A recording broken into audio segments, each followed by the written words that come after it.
Encounter অসমৰ ৰাইজে 2014 চনৰ পৰা বহুত দেখিছে, কিন্তু আমি আৰু 2-3টা এনকাউণ্টাৰ দেখিব বিচাৰোঁ। আজি বহুদিন হ'ল এনকাউণ্টাৰ হোৱা নাই, তো এনকাউণ্টাৰ দেখিব বিচাৰোঁ।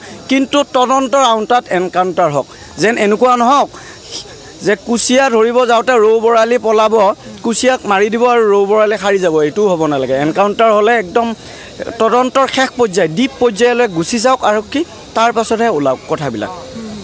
আচলতে আৰু এই যিখন জুবিন দাই গঢ়ি যোৱা অসমখন আজি চাওক, ইয়াতে কোনোবাজন হিন্দু, কোনোবাজন মুছলিম, কোনোবাজন খ্ৰীষ্টিয়ান, কোনো জাতি ধৰ্ম বৰ্ণ নিৰ্বিশেষে মানুহে ইয়াত আহিছে, বন্তি প্ৰজ্বলন কৰিছে, কোনোবাই পূজা কৰিছে, কোনোবাই দোৱা কৰিছে।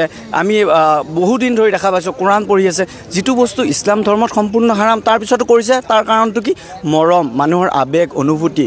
তো অসমীয়াৰ প্ৰতি যিটো আমাৰ অসমখন আছিলে আগতে, এই অসমখন বৰ্তাই ৰাখিবলৈ সকলোকে অনুৰোধ কৰিছিল। আৰু এতিয়া এচাম নেতা, ভণ্ড নেতাই দেখা পাই আছোঁ আকৌ নতুনকৈ এইখিনিৰ সৃষ্টি কৰিছে।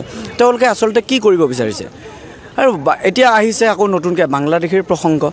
ভেৰি গুড, বাংলাদেশীৰ প্ৰসংগ হৈছে ভাল কথা, কিন্তু আপোনালোকে জানে নে নাজানে গম নাপাব। আমি গম পোৱা তথ্যমতে অসমত 2014 চনৰ পৰা সৰ্বানন্দ সোণোৱালৰ দিনৰ পৰা আজিলৈকে হিমন্ত বিশ্ব শৰ্মাৰ প্ৰথম দিনলৈকে বাংলাদেশী অসমৰ পৰা বহিষ্কাৰ হৈছিল মাত্ৰ 11জন, আৰু হিমন্ত বিশ্ব শৰ্মা ডাঙৰীয়াৰ দিনত হ'ল 6জন। মাতে 17-16জনহে বাংলাদেশী বহিষ্কাৰ হ'ল। কিন্তু যেনেধৰণৰ এটা ডাটা দিয়ে আমি ভয় খাই যাওঁ। তো এনেধৰণৰ ডাটা দিয়াতকৈ তেওঁলোকক খেদি পঠিওৱাৰ পাৰ্মানেণ্ট এটা চলিউশ্যন কিয় নোলায়? বাংলাদেশ আৰু অসম সীমান্তৰ বৰ্ডাৰটো চিল কিয় নকৰে? মানে যদি বাংলাদেশী, যদি মিয়া, মুছলিম, হিন্দু এই প্ৰসংগ নাথাকে, তেতিয়াহ'লে চৰকাৰ আৰু বেলেগ ক'বলৈও একো নাই মই ভাবোঁ। আৰু যাৰ বাবে এইবিলাক প্ৰসংগ উলিয়াইছে, মই এটাই আহ্বান কৰোঁ অসম চৰকাৰক, যেন তেখেতলোকে দ্বিতীয়বাৰ এনেধৰণৰ কথা কোৱাতকৈ কিবা বেলেগ ধৰণৰ কথা পাতক, স্বাস্থ্যৰ কথা পাতক, শিক্ষাৰ কথা পাতক, কৰকচোন। অৰুণোদয় নালাগে আমাক, ফ্ৰী চাউল, দালি, মিঠাতেল নালাগে আমাক শিক্ষাটো ফ্ৰী কৰি দিয়ক। সম্পূৰ্ণ হেল্থ ছেক্টৰ, চিকিৎসাৰ যিমানখিনি খৰচ হয় সেইটো ফ্ৰী কৰি দিয়ক। তেতিয়াহ'লে 20 বছৰ পাছত অসম ক'ৰবাৰ পৰা ক'ৰবাত থাকিবগৈ। এইবিলাক ধৰণৰ চিন্তা কৰিব লাগে।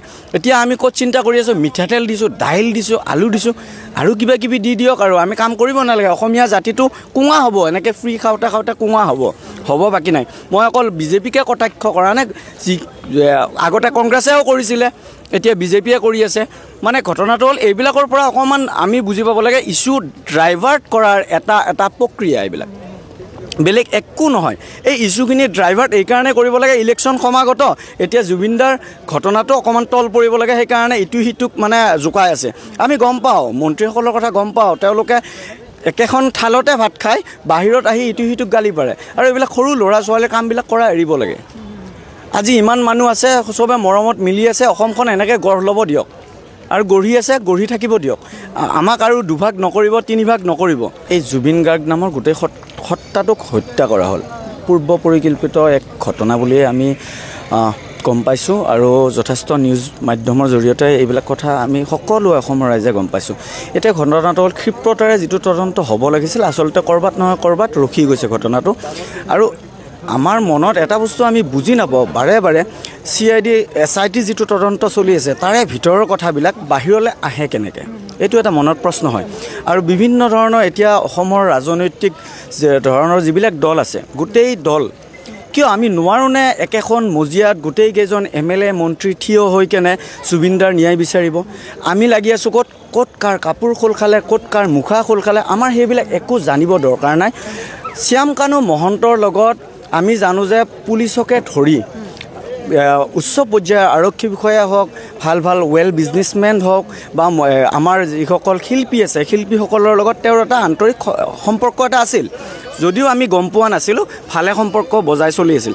কিন্তু এতিয়া গম পাইছোঁ যে এই সম্পৰ্কবিলাকক লৈ যদি কোনোবাই জুবিনদাৰ ন্যায়ৰ বাবে মাত মাতে, তেতিয়াহ'লে এখন ফটো উলিয়াই দিয়া হয়। এই যে চক্ৰটো, এই চক্ৰটোৱে আচলতে ইছ্যুটো ডাইভাৰ্ট কৰিব বিচাৰি আছে যেন অনুধাৱন কৰে আমাৰ মনে। আৰু এইবিলাকৰ পৰা আঁতৰি কেনেকৈ নিউজবিলাক, এই সংবাদ মাধ্যমে কেনেকৈ পায় বাৰু বাতৰিবিলাক, ভিতৰৰ বাতৰিবিলাক, তাক লৈ একো কথা নাই। আৰু MLA যিবিলাক আছে, MLA হওক বা মন্ত্ৰী হওক, এইসকলে এই ইটোই সিটোক যিটো আমি ক্লাছ 6-7ত জোকোৱা ছিষ্টেমটো, কাৰ ঘৰত কি ৰান্ধিছে, তুমি দুখীয়া তুমি ধনী, এইবিলাক আজিৰ যুগত একদম ভাল নাপায়। তেওঁলোকৰ মুখত বিশেষকৈ শোভা নাপায়।